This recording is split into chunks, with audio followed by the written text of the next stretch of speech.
बनवणार आहे भेजाची चटणी। तर त्याच्यासाठी मी पाणी गरम ठेवलेलं आहे आणि गरम पाण्यातून भेजा काढल्याने बिलकुल त्याचा वास असा येत नाही।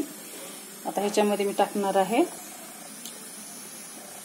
ही टाकलेली आहे हळद आणि हे जरासं मीठ आणि आपण चांगलं ह्याला पाण्यामध्ये असं बॉईल करून घेणार आहोत, ज्याने की त्याचा वास बिलकुल येणार नाही। आपण जी चटणी करणार आहोत, अंड्याची बुर्जी करतो आपण तशीच ह्याची पण बुर्जी करणार आहोत। आणि मी जी हे भेजाची बुर्जी करणार आहे ते तव्यावरच करणार आहे, खूप छान लागते तव्यावर।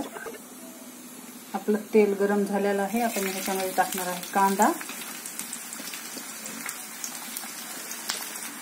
आणि कांदा लालसर तव्यावर अद्रक लसूण पेस्ट ही पण चांगली लाल तळू द्यायची, कारण कच्चं राहिलं तर त्या चटणीचा वास येतो। हे अशा प्रकारे काढून घेतलेला आहे। कांदा आपला मस्त भाजला गेलेला आहे। आता आपण त्याच्यामध्ये टाकूया थोडीशी हळद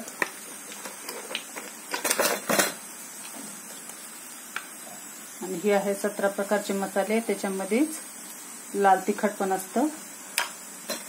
आणि आता आपण हे टाकून घेणार आहोत। याच्यामध्ये खोबरं बिबरं काही ऍड करायचं नाही, कारण तिची मसाल्याची चटणी असते त्याच्यामध्ये भरपूर असतं खोबरं ते, कारण ही थोडासाच रेसिपी चटणीची, म्हणून अशा प्रकारे अदर हलवून घ्यायचं, ज्याच्याने की आपल्या भेजाचे तुकडे नाही होणार। मस्त असं फुगून येते बघा ही चटणी।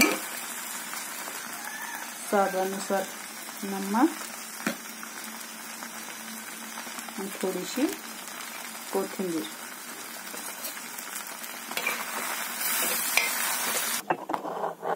हे बघा, ही जी चटणी आहे आपली अशा प्रकारे तयार झालेली आहे आणि तव्यामध्ये केल्यानं खूप छान लागते। आणि तुम्ही पण नक्की ट्राय करा।